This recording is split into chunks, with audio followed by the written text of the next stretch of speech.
Harapan untuk menang lawan Irak ini kan besar. Betul. Kalau menurut Bung Minder.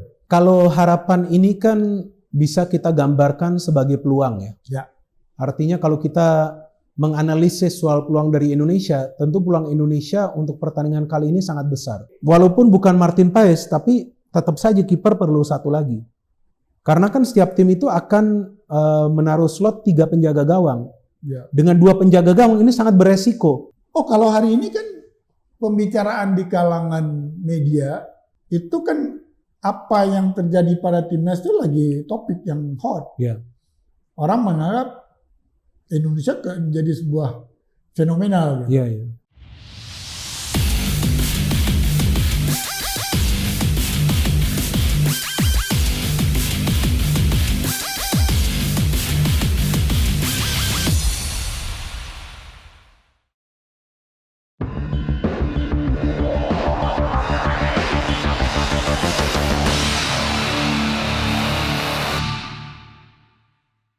Kembali bertemu dengan saya Hasani Abdul-Ghani di acara Hasani Corner.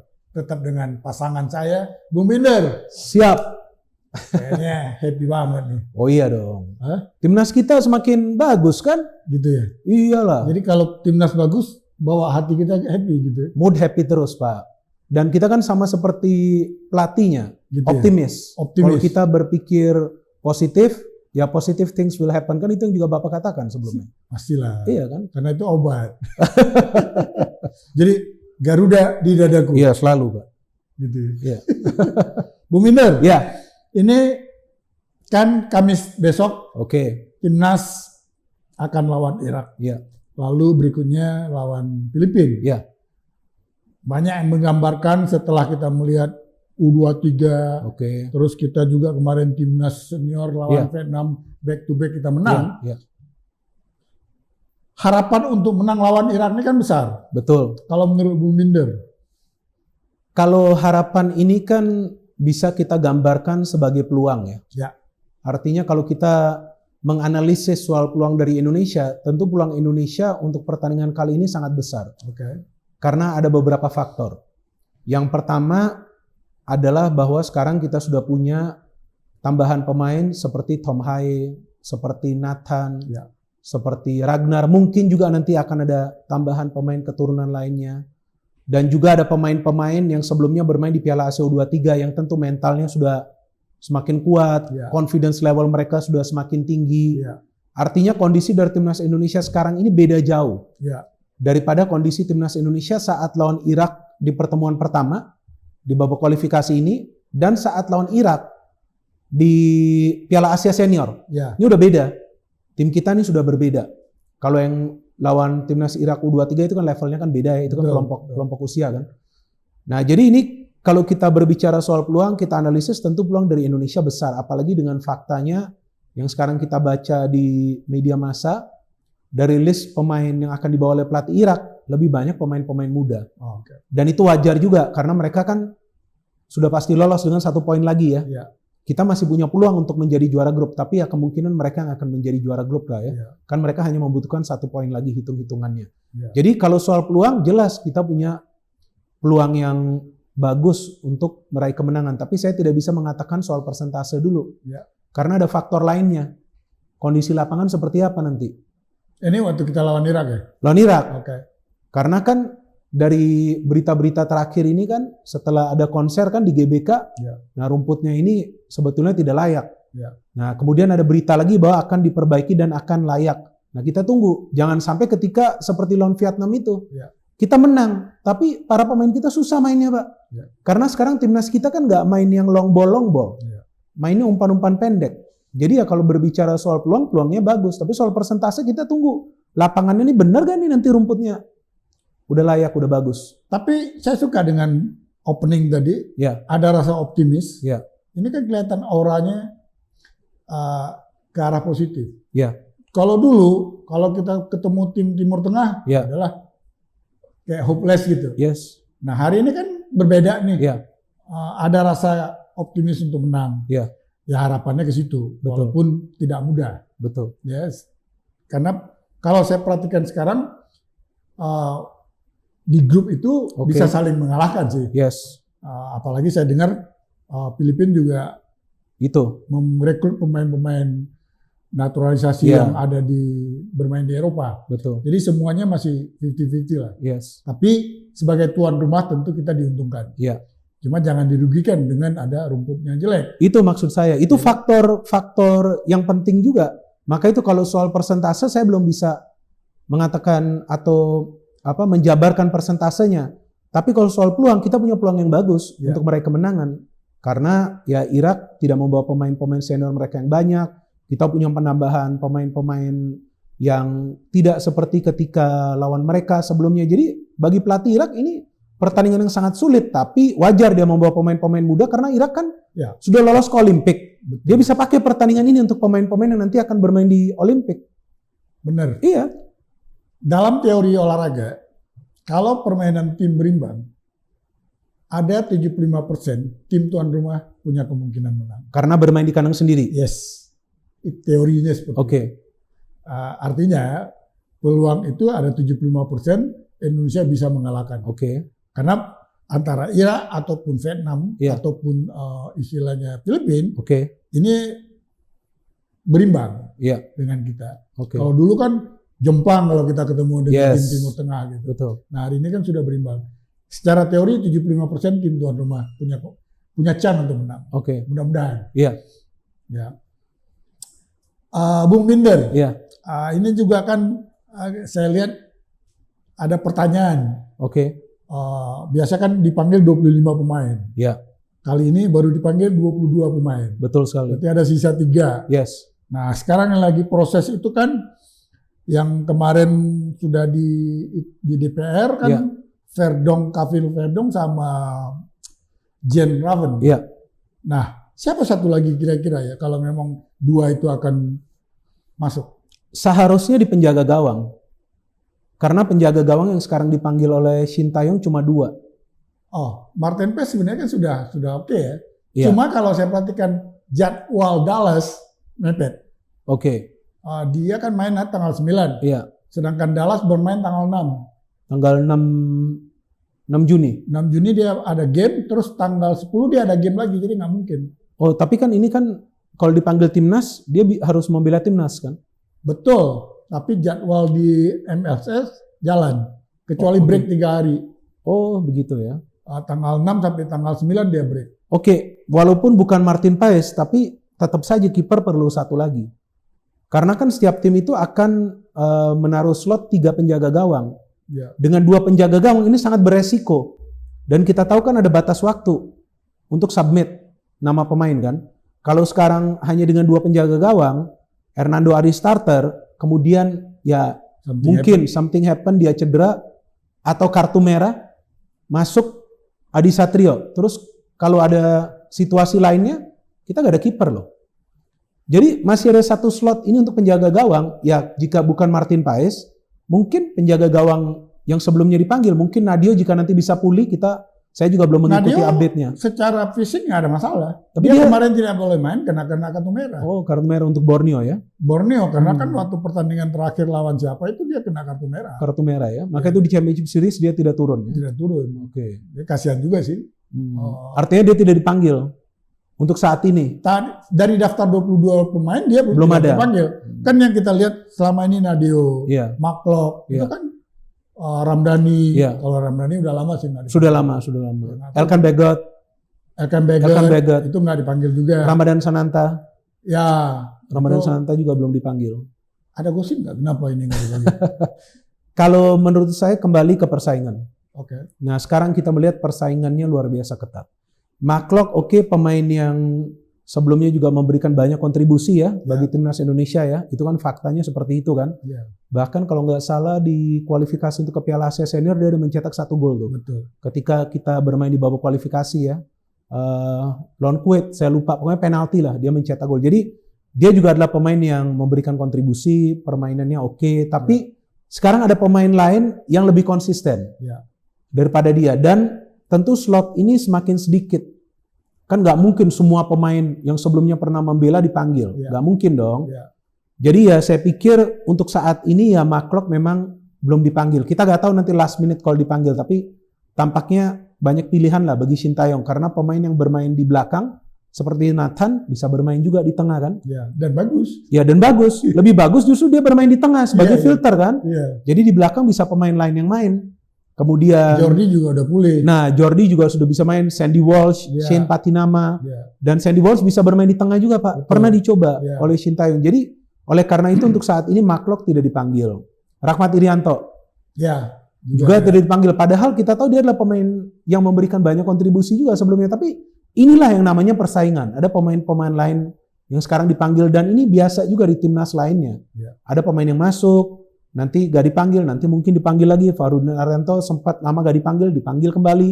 Dan itu biasa dan saya pikir para pemain pun tidak akan istilahnya dalam tanda kutip baperan. Ya. Enggak. Ini part of the competition. As the professional nggak boleh baperan. Iya, mereka saya pikir tidak akan baperan. Ini adalah kompetisi. Mereka performanya harus lebih bagus lagi. Cuma yang saya bingung ini Alkan Baggett karena belum ada alasan yang saya baca di media massa ya. Oke, mungkin sekarang pilihannya banyak bagi Sintayong di defense. Jadi artinya tanpa Alkan Baggett pun sebetulnya sudah tercover. Ya. Tapi Alkan Baggett ini kan usianya masih muda. Oh, ya. And he's playing in England. Ya kan, meskipun dipinjamkan oleh klubnya. Jadi ini yang saya agak bingung. Nah ini kan kalau yang saya mengikuti beritanya, ya mungkin saya salah, jika saya salah silakan saya koreksi, tapi kan itu adalah keputusan dari Sintayong. Artinya ini adalah keputusan dari Sintayong, tapi alasannya apa, ya kita belum tahu. Dan itu adalah hak dari pelatih, mau dia panggil atau tidak panggil. Dan memang kalau kita lihat dari list pemain, ya sudah ada banyak pemain lainnya. Tapi ini kan adalah pemain yang muda. Nah ini yang sekarang kita tunggu, apa nanti kejelasan tentang Alkan Baggett ini. Karena tetap saja ini pemain yang bisa memberikan kontribusi bagi timnas kita. Ya kan, walaupun sebelumnya dia bermain di Piala AFF, tapi bagus permainannya. Dan dia pemain yang posturnya tinggi. Ya, dia juga bisa mengantisipasi crossing-crossing. Itu kan salah satu kelemahan dari lini pertahanan kita. Ya, artinya dengan materi pemain yang stok sekarang standarnya sama dan banyak, ini memang membawa keuntungan buat pelatih. Ya. Misalnya kalau cedera, ada masalah kartu merah, itu kan mudah. Pemain lain masuk. Pemain lain masuk. Buat kita ini kan positif sebenarnya. Betul. Karena kalau terbatas kan repot juga. Kalau ada satu kena kartu kuning. Kayak kasus kemarin U23 lah. Iya, Rizky Ridho. Masuk di playoff segala macam kan kekuatan kita udah pincang. Berkurang, iya betul. Nah, jadi ada juga yang menarik ini. Apa tuh Pak? Saya tergelitik aja sih. Oke. Tiba-tiba pertukaran jam. Dari jam 7, Irak main ke jam 4. Nah itu. Saya nggak tahu persis apa. Saya nggak mau nanya juga ke STY, saya juga nggak mau nanya ke Pak Erik. Kok tiba-tiba berubah. Tapi kalau saya baca di media, itu katanya strategi untuk lawan Irak. Ya, mungkin saya salah nih. Kalau salah saya minta maaf. Tapi kalau main jam 4, kalau strategi itu, kalau ini menurut yang saya baca di media ya, kan kita juga banyak pemain yang datang dari Eropa. Kan pengaruh juga buat kita. Ya, sangat berpengaruh bagi mereka. Karena kan kelembapan itu. Iya betul. Dan sekarang kan lagi panas-panasnya nih kita nih. Iya. Iya kan? Kita aja yang duduk di ruangan yang pakai AC saja, kadang-kadang AC-nya gak terasa saya. Apalagi mereka yang harus main. Kalau ini bagian dari strategi, ya harus waspada juga. Karena kan para pemain yang datang dari Eropa ini juga pasti nanti mengalami jet lag. Iya, pertama jet lag, kedua kan kelembapan itu mempengaruhi ke fisik. Iya betul. Ya, jadi, dan saya tidak yakin juga ya bahwa para pemain Irak akan terpengaruh nanti dengan kondisi cuaca.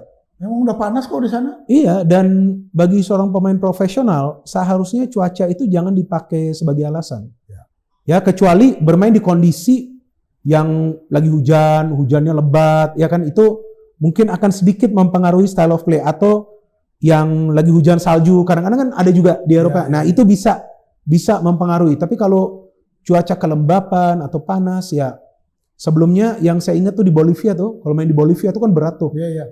Bagi para pemain tim lawan. Bukan kan. Bolivia. Ya Bolivia La Paz. Iya, yang main di atas itu kan keberat. Mereka masalah oksigen. Nah, masalah oksigen sulit. Terus karena itu Bolivia lolos. Ya. Tapi berapa kali Bolivia lolos Piala Dunia?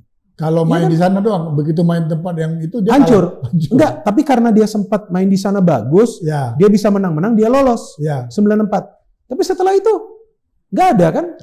Artinya apa? Tim lawan mulai coba untuk mempelajari, loh gimana ini caranya, kita nggak boleh kalah. Sekarang tim-tim lain bisa menang juga. Di Bolivia. Jadi menurut saya cuaca ini sebetulnya bukan faktor utama. Jika mau dipakai untuk cuaca harus hati-hati, harus waspada juga. Bisa bumerang. Bisa juga menjadi bumerang karena Irak, nothing tulus. Irak itu sudah dalam posisi leading. Dan dengan mereka memakai banyak pemain muda, para pemain muda ini pasti mau unjuk gigi ke pelatihnya. Apalagi mereka akan bermain di Olimpiade kan. Feeling saya mereka akan menyerang. Yang kasihan ini nih. Siapa penonton yang masih kerja tapi udah beli tiket. Agak berat. Ya, jam 4. Absen dari bosnya ini. Nah itu. Karena kalau mainnya jam 4, min 1 jam sebelum lah. Mereka sudah harus ada di sana jam 3. Ya jam 3. Mudah-mudahan yang udah beli tiket bisa minta izin bosnya itu. Kasihan sih. Tapi saya setuju. Ya.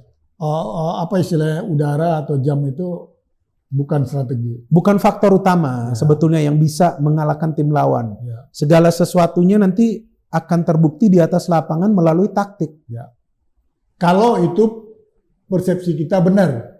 Tapi kalau ada faktor lain dipindah ke jam, kita belum tahu. Ya, karena kan nggak ada pengumuman yang resmi juga. Ya, jadi alasannya itu. Kenapa, gitu. Jadi kalau supaya kita nggak menggosip ya keluarkan statement yang benar lah.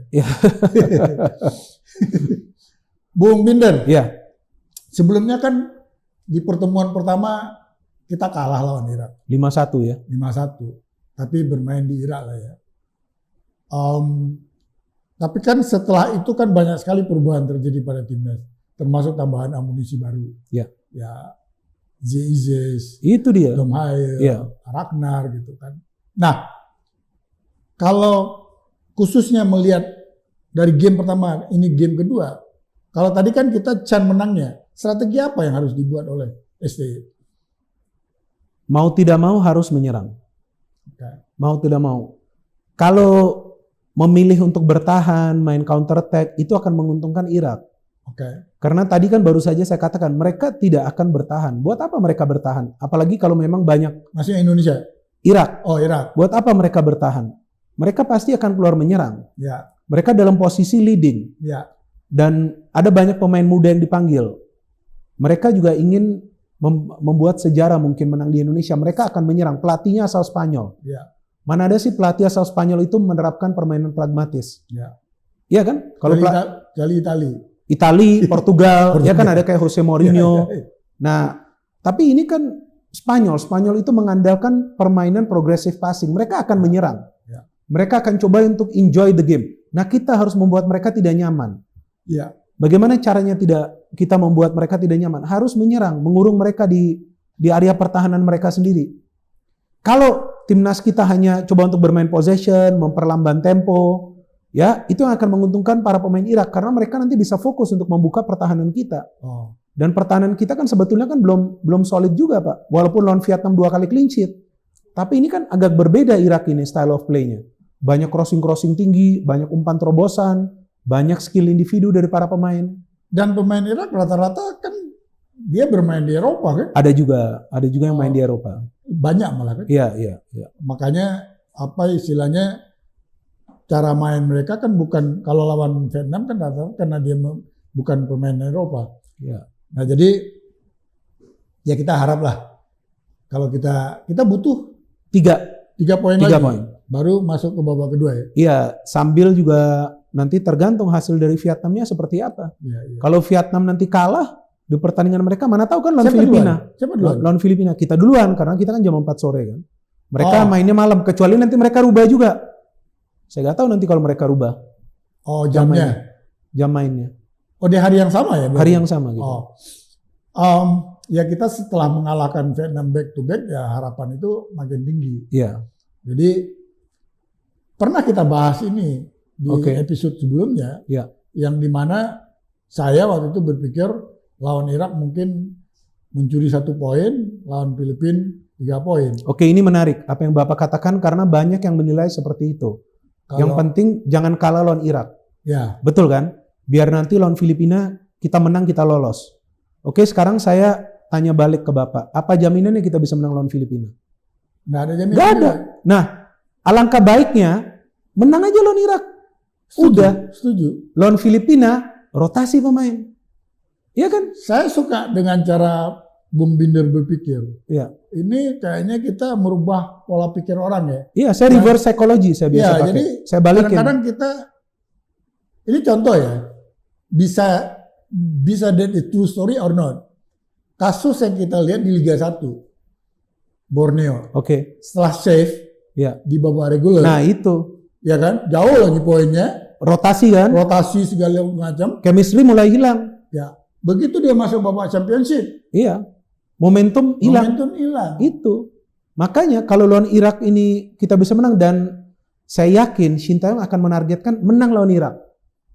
Kenapa harus nyari 1 poin? Gak perlu takut kok lawan Irak. Irak bukan Argentina atau Brazil.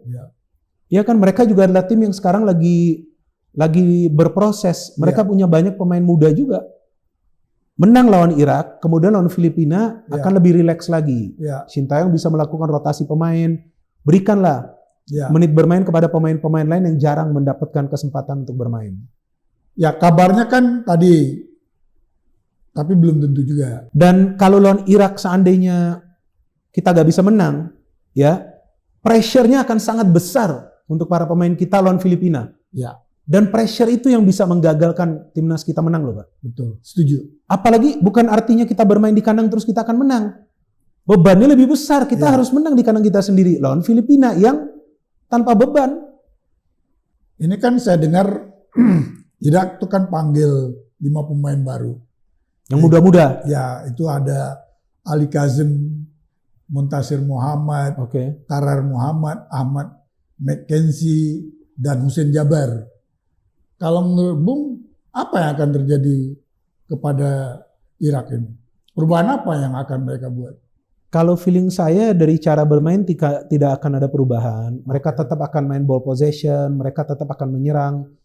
Cuma ini pemain-pemain ini kan dimainkan oleh pelatih karena dia ingin memberikan menit bermain. Jadi saya banyak membaca di media-media digital atau juga di media sosial, ada analisis yang dibuat atau mungkin narasi yang dibuat bahwa Irak ini seolah-olah, ya ini pemikiran saya, mungkin saya salah, seolah-olah Irak ini menganggap enteng Indonesia. Gak mungkin. Mereka juga tahu perkembangan dari Indonesia. Jadi kalau yang namanya anggap remeh, enggak lah. Apalagi Indonesia masih bisa ambil alih posisi puncak klasmen. Ya kan, kalau menang 2 kali dan mereka kalah 2 kali, bisa kita ambil alih kan, nanti dilihatlah seperti apa positioningnya. Jadi tidak ada yang namanya mereka anggap remeh. Tapi yang namanya pelatih, dia juga sekarang melihat ada kesempatan memberikan peluang kepada pemain-pemain lain yang sebetulnya adalah pemain-pemain muda juga. Yang nanti akan bermain di Olimpiade. Dan ini adalah pertandingan juga yang bisa dimanfaatkan untuk memberikan pengalaman kepada para pemain ini. Agar mental mereka ini terbentuk. Lawan Indonesia sekarang permainannya sudah beda total. Jadi gak ada yang istilahnya mereka menganggap remeh, cuman memang ini adalah bagian dari keputusan pelatih. Ya kan, kita mainkan pemain-pemain muda lebih banyak, tapi strategi mereka akan menyerang, coba untuk menang. Nah, artinya bagi timnas Indonesia gak bisa ada anggapan bahwa Irak nih kemungkinan tidak akan bermain serius. Gak mungkin, ini timnas yang main, bukan klub. Mereka akan serang, mereka akan coba untuk menang, mereka akan coba untuk menyulitkan Indonesia. Jadi artinya walaupun ada beberapa pemain baru, tapi mereka ini bukan pemain pelapis, Pak. Betul. Nah, kadang-kadang kita berpikir pemain pelapis. Kalau di timnas kan gak ada yang namanya pemain pelapis. The best of the best yang masuk timnas. Jadi ini hanya pilihan dari pelatih. Oke, kita mainkan pemain-pemain ini. Seandainya ini Irak kalah, nanti dia akan ngegas di pertandingan terakhir kan di kandang sendiri mereka. Lawan Vietnam. Artinya ini bisa saja cywar. Tapi saya setuju yang mau dia ganti pemain, nggak mungkin pemain yang dibawa itu yang tidak terbaik. Karena timnas, pasti dia memilih pemain timnas. Cuma nggak juga kalau misalnya kemarin yang U23-nya dimasukin, misalnya untuk tujuan jam terbang, itu juga pemain bagus. Betul. Jangan kita terpancing masalah itu. Karena Indonesia belum safe. Betul. Kalau tidak dapat rebut dari Irak dan gagal dengan Filipina, maka kalau Vietnam bisa mencuri 1 poin, Vietnam masih ada chance. Iya itu, dan Vietnam pasti main habis-habisan lawan Filipina kan? Jadi mereka mau menang ini. Nah, Indonesia main duluan. Jadi kita harapkan Indonesia ini bisa menang, udah selesai, kita sudah masuk ke round 3, akan lebih safe. Tapi kan tidak sesimpel itu. Seperti yang tadi di awal saya katakan, Nah, kondisi lapangan seperti apa? Terus para pemain bisa atau tidak? Yang datang dari Eropa adjust dengan timing. Ini waktu timing ini. Jam 4 sore itu sekarang masih panas loh, Pak. Jam 6 aja masih panas. Nah, itu masih panas. Saya malam aja kadang-kadang nyalain AC masih panas kamar. Nah, itu. Jadi memang sekarang udara di sekitar Southeast Asia lagi panas. Lagi panas. Jadi saya mudah-mudahan ini rumor saja ya, tapi nggak tahu lah. Kalau yang saya mengikuti beritanya atas permintaan pelatih, nah tapi alasannya apa yang mungkin sekarang ini belum ingin dijelaskan. Maybe after the match akan ada informasi yang lebih jelas gitu. Sampai kita merekam ini kan belum ada informasi. Iya. Jadi ya bermain dengan rumus lah ya. Iya. Itu yang membuat kita berspekulasi kan, Mbak? Iya. Betul kan? Kita tidak tahu apa yang lagi terjadi. Seperti Alkan Begot, kenapa tidak dipanggil? Oke, hak dari pelatih, tapi pelatih tentu ada alasan tersendiri yang saya pikir ingin kita dengar. Apa sih, kenapa sih? Karena ini kan pemain yang memilih Indonesia, bukan Thailand. Oke lah, kita ada banyak pilihan, tapi ini masih pemain muda juga, Alkan Begot. Kalau nanti dia main di Ipswich Town, main di Premier League, apa masih nggak mau dipanggil untuk membela timnas Indonesia? Ya rugi sendiri. Nah itu. Kan. Dan dia homegrown ya, kalau nggak salah dia homegrown player kan di Inggris, bisa bermain dia kan di Premier League. Alkan Begot bisa kan? Bisa. Karena dia homegrown ya. Iya. Tapi kadang-kadang orang suka lupa ya, walaupun dia pemegang paspor Indonesia, tapi kan dia punya izin kerja di Eropa. Nah itu, dia sudah punya. Yang tidak boleh itu pada posisi, kalau pengalaman di Amerika, seseorang yang nggak bisa diterima yang bukan netizen, itu kerja di perusahaan yang strategis dari sisi keamanannya. Kayak NASA. Iya. Itu harus, atau, tapi kalau perusahaan biasa kan dengan kartu hijau, udah bisa. Boleh walaupun kita pemegang. Jadi ada pengertian-pengertian yang menurut saya terlalu kabur. Iya. Harus pakai paspor, enggak gitu. Enggak juga. Walaupun dia pemegang paspor Indonesia, tapi dia dapat izin bekerja di negara tersebut, itu boleh. Fine. Karena yang paling sulit di Inggris itu kan izin kerja itu. Ya izin kerja itu, dan karena mereka mungkin lahir di sana, atau itu kan ada nilai-nilai plus. Apalagi dia kan bermain di sana untuk waktu yang cukup lama, jadi dia masuk ke homegrown player, so dia seharusnya bisa bermain di Premier League. Kalau soal itu nggak ada masalah. Iya, artinya kalau nanti dia bermain di Premier League, apa masih nggak mau dipanggil?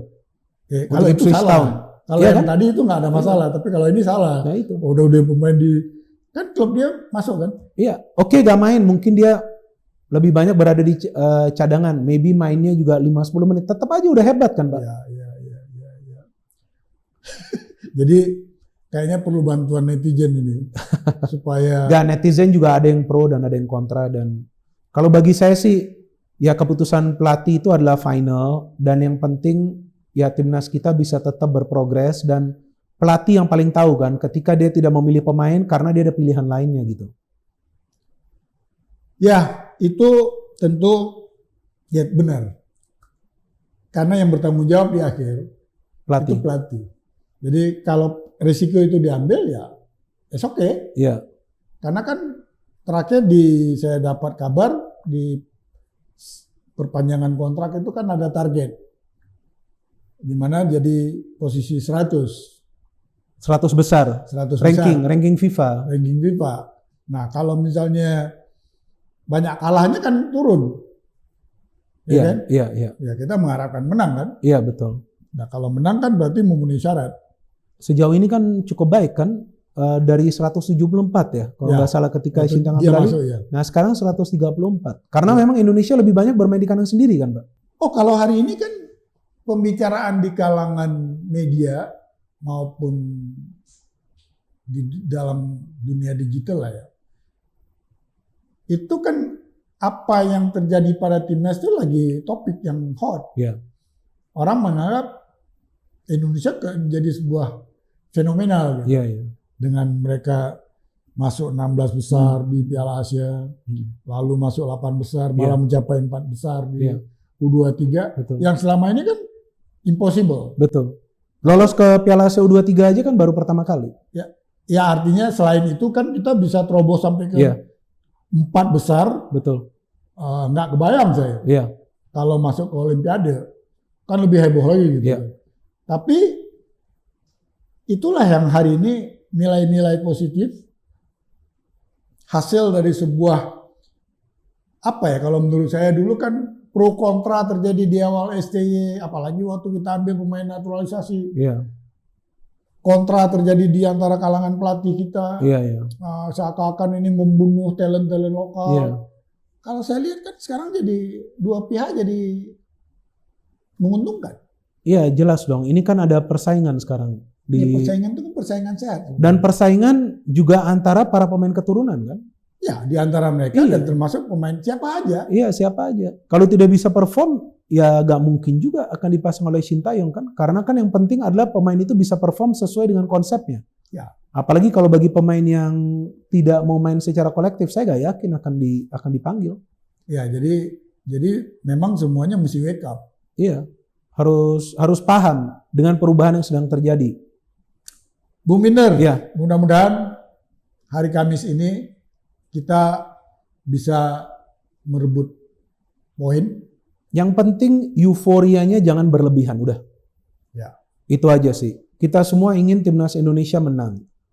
Tapi jangan juga kita over expect dan memberikan beban yang terlalu besar kepada para pemain. Yang namanya permainan sepak bola itu kan harus dinikmatin, Pak. Ya.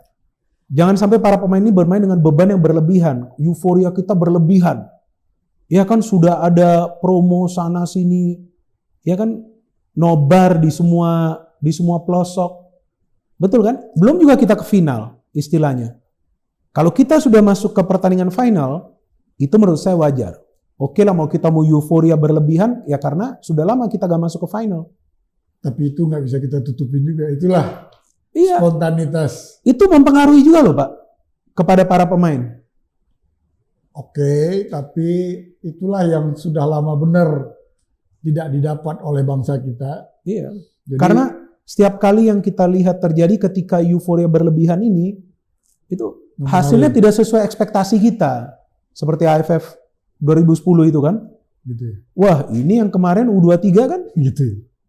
Tinggi. Nah, kita harapkan lawan Irak ini jangan sampai berlebihan. Nah, lawan Irak ini kita sudah menang, silakan lawan Filipina. Berlebihan seperti apapun kan kita sudah pasti lolos. Gitu ya. Round 3. Jadi waktu di round 3 kita baru boleh euforianya. Silakan lah. Kalau sekarang berdoa terus. Sekarang berdoa dan berharap. Berharap juga. Kalau nggak berhasil, jangan marah-marah juga. Ya seharusnya sih dengan 2 pertandingan di kandang sendiri, masa kita nggak bisa menang sih 1 kali Pak? Saya mengharapkan, kata orang, secara teori lagi nih, iya. Pemain ke-12 itu penting. Iya, supporter kan? Supporter. Iya. Jadi kalau bisa penuh 80.000, berat. Apalagi bagi para pemain Filipina. Ya kan, apa bisa mereka tahan itu, stadion yang besar itu? Nggak bisa. Nah, kita lawan Irak dulu nih. Iya itu, lawan Irak juga sama Pak. Nah, artinya kita mengharap 80.000 full book. Nah full, mereka juga akan berat. Ya artinya yang bekerja silakan nggak masuk kerja. Nah nonton dulu. Iya kalau bisa mereka dikasih lah, iya kan dikasih. Perlu libur nasional aja. Jadi itu jumlah penonton dalam stadion itu pasti.